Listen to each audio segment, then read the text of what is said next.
Coming up, we have your September 2023 Las Vegas real estate market update. Hey everyone, I'm Steve. And I'm Kristen. We are the Thomas Group with Real Broker, your local Las Vegas and Henderson Realtors. Here today to bring you your September 2023 real estate market update from Lake Mead. And if you see me not being able to open my eyes, it's because we didn't plan this very well. It's super bright out, I can hardly open my eyes. And I'm wearing a sweater shirt. And I'm melting. So we're going to get through this and give you all the info we possibly can. Yeah. So, but look at beautiful Lake Mead, right? We've gotten a lot of rain this year, and while it's certainly not solving our water problem for good, Lake Mead levels are up quite a bit, aren't they? Yeah. No, I was actually just looking at a picture of a boat that had sank here not so long ago. I don't know, a couple of years ago, however long ago. But when there was no rain, like this boat was like completely like exposed. Yeah, you could see it like right at the bottom of the lake.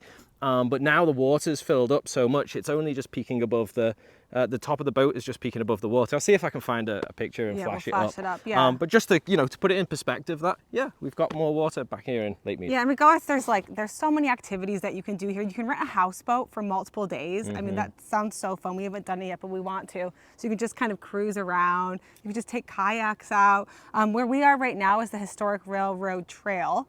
And you don't have to pay to get into the Lake Mead Park area. It's outside of it, and it's a really cool hike. It takes you down an old railroad trail that they used when they built the Hoover Dam. Yeah. And it takes you right up to the backside of the Hoover Dam too. And it's pretty flat, so it's good for biking as well. Yeah, so you can it's pretty good for anyone. Anybody can come out here walking. You don't have to be an avid hiker. No, not at all. It's very accessible. It's very, very accessible. And a lot of people have been using those electric bikes coming past here. Looks very fun. I haven't tried those yet, but come and check out the railroad tracks and the hikes if you're on this side of town. But should we get into the numbers? Yes, let's get into it. And then really quickly, some things we are going to touch on this month are, sorry, I think you should put your sunglasses on. All right, I couldn't take Steve seriously squinting like that. So. No, if you're wondering why has he got his shades on now and he just didn't put them on before? Well, my wife told me that what did you say? You look shady. Yeah, she said I look weird. So some things that we are going to touch on today are foreclosures, the luxury and ultra luxury market. I want to talk a little bit about new construction and also this really neat project going up in McDonalds Highlands, the Four Seasons. So stay tuned. We're going to kind of talk about that throughout the stats today. So let's get into it, starting with single family home sales. The median sales price dropped very slightly, down 0.6%, down to $447,435. That's a very, very small amount. I would say it's pretty steady. And we're down the same from the same time last year too. So, we're really... Looks pretty flat, right? Pretty flat. And we've had some ups and downs since then. Yes. Right. Yeah. But in terms of 12-month period, Right, and I think we're going to kind of see that stay flat or maybe see a little bit of dipping in prices. Not a huge crash, so don't get excited out there. I know there's other YouTubers that are putting out these inflammatory videos, but I do think we're going to see a little bit more softening because let's take a look at our closed sales. Demand is down a little bit. There were 2,009 sales. That's down 1.6% from the previous month. Pretty much the same as this same time last year. And this, I think we said this in our last video, we're really seeing a very similar market as we were last year, except last year, interest rates were at 5% and everybody was freaking out and the market slowed down. This year, interest rates are at over 7%. And now that's putting a damper on the market. Yeah. Pending sales. To piggyback off of why Kristen thinks that there might be some downward pressure. So if you're thinking about shopping, coming up in the last quarter of the year, or selling your home, right? And you're thinking, should I sell now or maybe wait till next year? This is probably important for you to know because the demand, right, it looks like it's been decreasing, and we feel like it's decreasing because interest rates are increasing, right? But inventory has, which I think we're going to talk about shortly, has also been increasing. So we've got, this supply and demand issue here, which, ultimately should put some downward price pressure on the market. And so, like Kristen said, is it going to be a big crash? No. But might we see like a few points like here and there? Yeah, definitely. Interesting point that I think. Yeah, exactly. And I think this same time last year, we were telling people that it was a really good time to buy. And like, I know people thought that we were crazy, but then as soon as January hit, we saw a huge increase in demand. Although interest rates had not gone down at that point, they'd actually gone up. But you know, people they just really get used to and acclimate to what the interest rates are at. Like, this is our new normal. You know, we're kind of seeing them do a stair step thing, kind of going up. The Fed has said that they're going to stay strong on interest rates until we get inflation down to 2%. So, you know, might be a while. Might be a while. Yeah. Exactly. Did we mention pending sales? So pending sales are down for single family homes about 5%. So we're going to continue to see units sold shrink a little bit. We're seeing inventory increase. Finally, inventory was up 10% month over month. We're down 50% year over year. So that's a pretty big number. I mean, that's significant. And that also shows why we don't. All right, the joys of filming outside. I hope you guys appreciate that we do this stuff for you. I think some of you do, but I don't know. So what were we talking about? Oh, inventory is up 10%. We were down 50% from the same time last year. So I think that just goes to show that while we might see a softening in prices, we're not going to have a huge drop. Yeah, well, we're not going to have a huge drop in prices yet, or a huge increase in inventory. Right, exactly. And just to kind of like piggyback off of that, if that's okay, why aren't we going to see a big, huge, influx of inventory? Well, something that a lot of people have been waiting for is, foreclosures. Like, when are people going to start, foreclosing on their homes and whatnot? Well, that's really not happening. The HUD has created so many different programs to be able to give homeowners opportunities to stay in their homes. I've never seen anything like it before. I was reading their website this morning at all of the different opportunities that people have, and just with this alone shows me that they've learned a lot from previous mistakes. Yeah. And they, look, no one wants people to lose their homes, right? And then the bank has to hold on to them. It's just a big mess. It's not effective. Big mess. So it's not the inventory is not going to be coming from foreclosures and short sales. Yes, it's increasing a little bit just naturally. Yeah, there are some more out there. But there's not going to be a huge amount.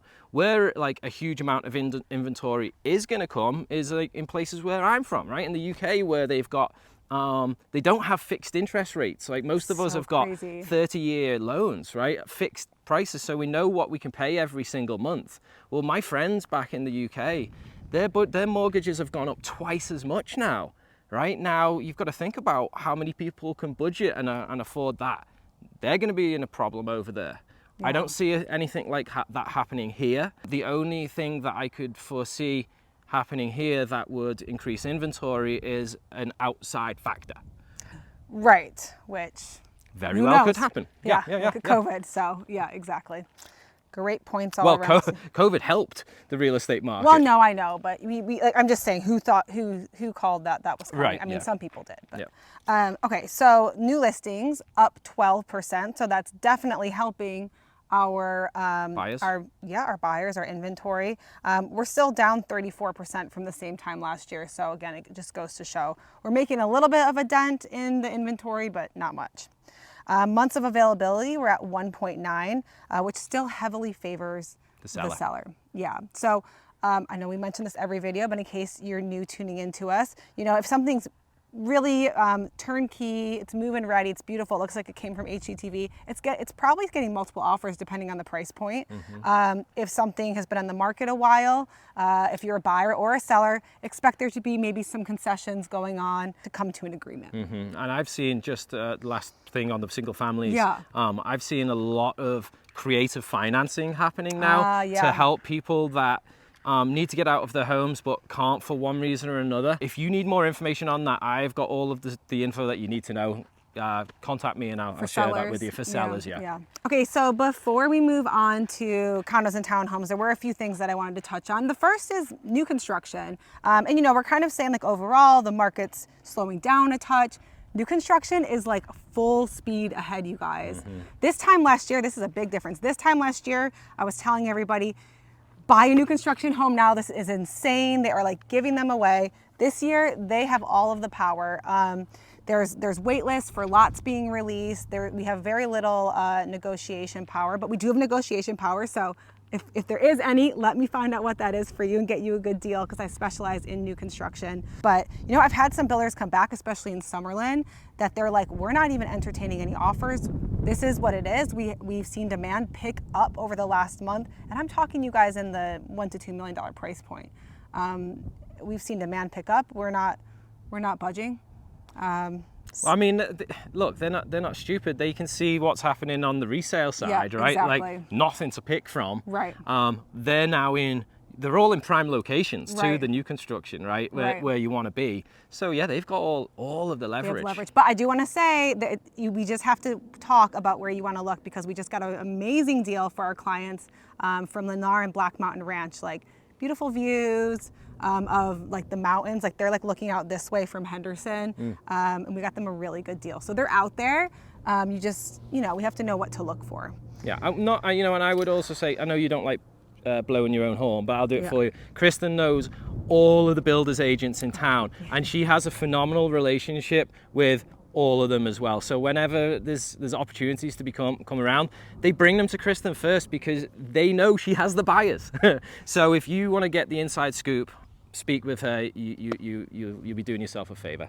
Thanks, Steve. Okay, something else that I wanted to talk about is the ultra luxury market. So we define luxury as sales over $1 million, which I feel like that target should kind of move with the times. 100%. It isn't. It hasn't moved. That's how we define it. But Las Vegas had its best August in luxury sales ever, including during the pandemic. Yeah. We sold 152 homes. These are resales, mind you, not even the new construction, which there's a ton of new construction that's not on the MLS. But there were 152 sales last month. Our highest. Over $1 million. Over $1 million. The highest that we've ever sold in the middle of the pandemic, when like everybody was fleeing, California, high cost of living places, was 156. So we're like basically right there. So while the rest of the market is down, I mean, that just shows how high the demand still is for luxury. And I think the reason why they're not as affected by interest rates, I mean, it's not to say that they're not affected. I mean, a lot of them are cash. The ultra luxury obviously is all cash. All cash, yeah. But when we're looking between, the 1 to 2 million, most of my buyers in that price range are still financing, but they have money because they're selling another property generally. So. Yeah, the luxury and ultra luxury market, it's continuing to thrive. Like we have a client right now that's got a $15 million budget out here.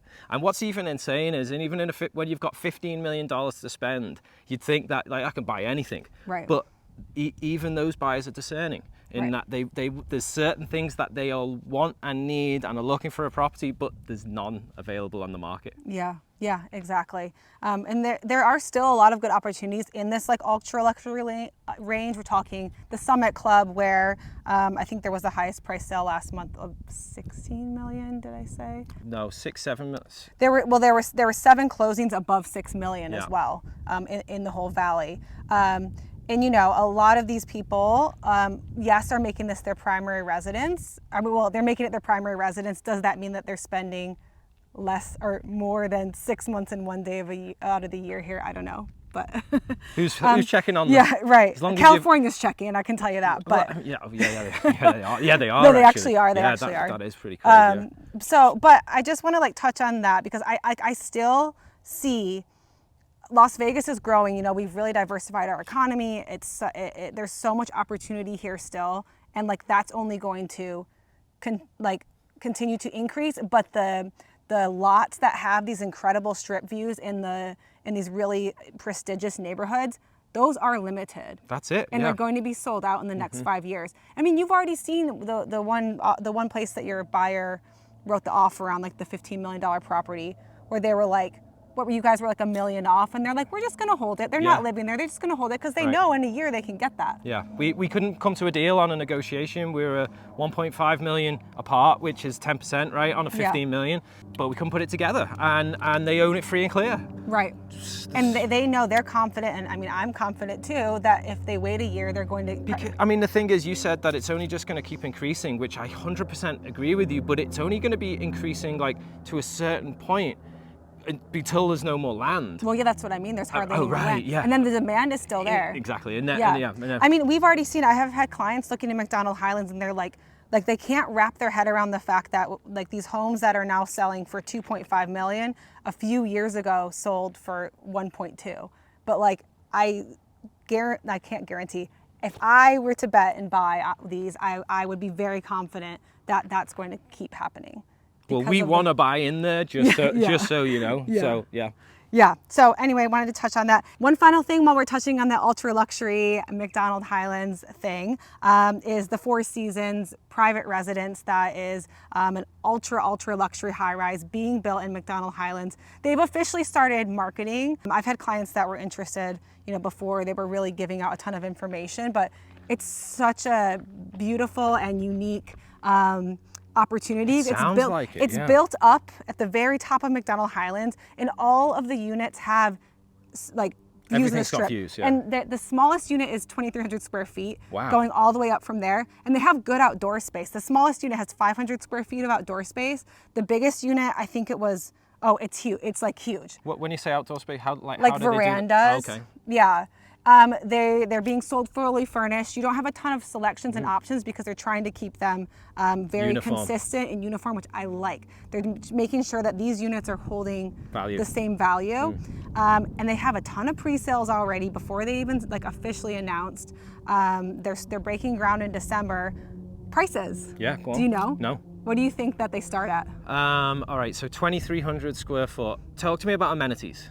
Okay, good. Yes, good. So this is the Four Seasons, you guys. So Four Seasons is Forbes 5-star rated. The goal of them is to anticipate your every need. If you're out of town, you're coming back in, you call the front desk, hey, we're coming back into town. They're going to go in and touch up your room, do things that you need, get the place ready for you. There's swimming pools, gym, concierge and stuff. That's concierge. A restaurant that is the same.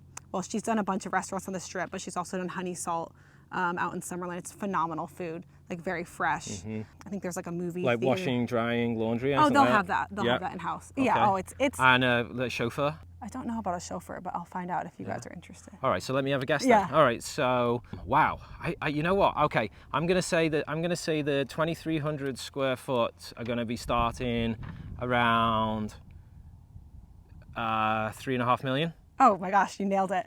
Seriously? Well, this guy knows his stuff. Yeah. They're starting at 3.5 million. Okay. The penthouse at the top, penthouses, 29 million. But they're selling, and I think that just goes to show what we've been telling you. The demand is there. I was playing golf yesterday, and I was talking to a guy who just bought in One Las Vegas. Yeah. And we were talking about the other golf partner didn't know how much HOA fees were in a high rise. And I said to him, listen, it's not because these high-rise buildings are pocketing all this money. Yeah. It's extremely expensive to maintain a high-rise building. Right. And if you want to look at cutting costs on high-rise buildings, look unfortunately what happened in Florida. Right.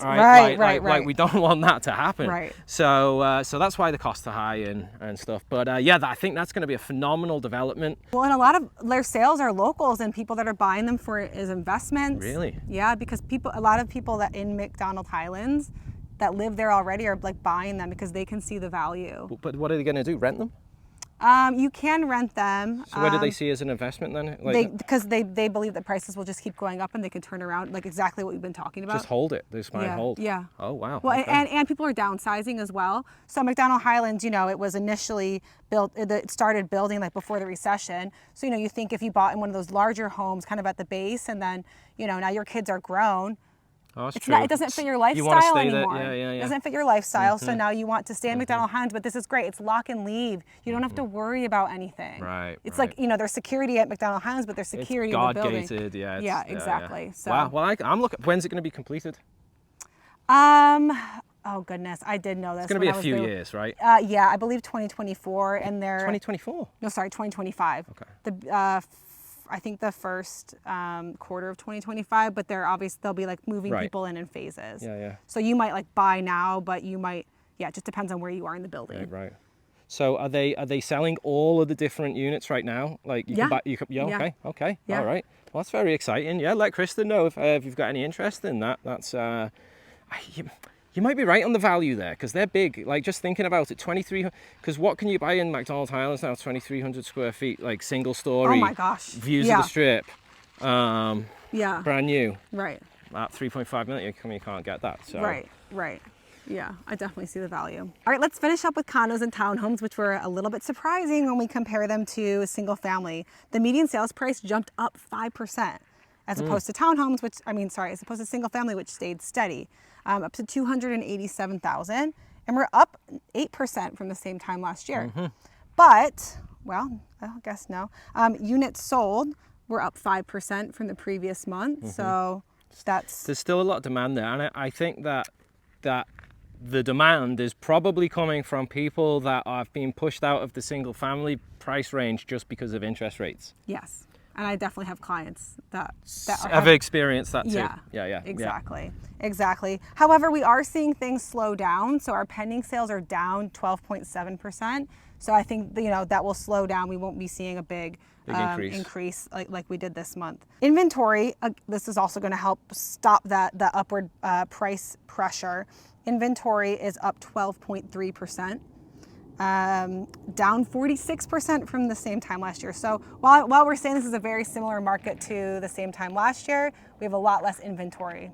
And we really didn't see prices drop significantly last year. I think in total, maybe they dropped 8%. Yeah, I agree with that. But we're pretty much, we're getting close to being back there. And like I said, I don't think we're going to see an 8% drop this year because of the inventory. Right. There were 724 new listings for condos and townhomes, up 4.6%. So that should, again, help keep bolstering that inventory. And we're at 1.5 months of inventory for condos and townhomes. Yep, still very heavily favoring the sales market. And there's a lot of really good new construction options for the condos and townhomes too, where you can take advantage of builder incentives, especially for that rate buy down, which, if you're a first-time home buyer, that's really, really important. And Catherine and I have a video coming out of the very best new construction options for first-time home buyers, or really anyone looking under the $500,000 price point. That's cool. Because there's some really great options out there. And when you see that, you can see why people are going towards new construction versus resale, because you get a brand new shiny home. Right, yeah. With all, you get the quartz, and that's a big thing as well, right? Our first house was a townhome, new construction, and I'm looking back, I'm so glad we had put some offers in Green Valley on like older homes. I'm so glad that we went with that at the time, because when you're young and newly married, you don't have as much money as you do when you're old like we are now. Old with a kid. With a kid, But so it's a great option. You're not having to dump, like I'm telling you, we're dumping a lot of money into our property now. That pool is just like, here, take all our money. Yeah, not only that, our irrigation system. Right? Yeah. 30 years old, right? Yeah, so new construction definitely has its benefits. So yeah, that's all I have. Awesome, well, great work, and thank you everyone for watching. If you're new to our channel, we hope we brought you loads of valuable information. We really appreciate it if you subscribe and give our video a thumbs up if you like it. And of course, if you need any help buying or selling or investing here in town, we've got someone in our team that can help every single person. So thanks again for watching. We'll see you again.